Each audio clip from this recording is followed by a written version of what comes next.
Hey guys, welcome back to our channel Take 2. Today in this video, I'm going to be showing you guys how you can chat on Indeed. So I'm going to be teaching you a very easy step regarding this one. So if you have any problem or any queries within the process, just let me know in the comment section right away.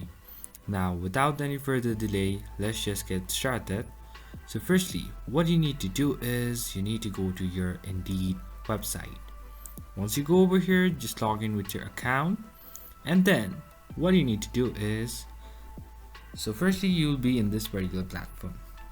So all the way up you can have many options over here. So over here you can see this chat option, which is just beside the bell icon.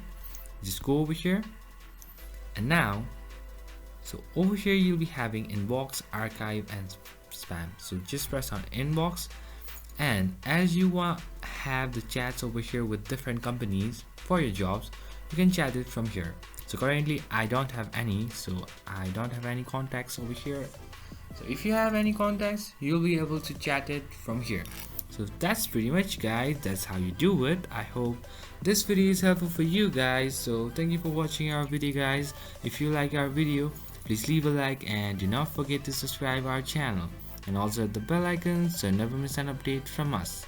If you have any queries, just let me know in the comment section right away, and I'll see you guys again in our next video. Till then, stay safe guys. Thank you for watching.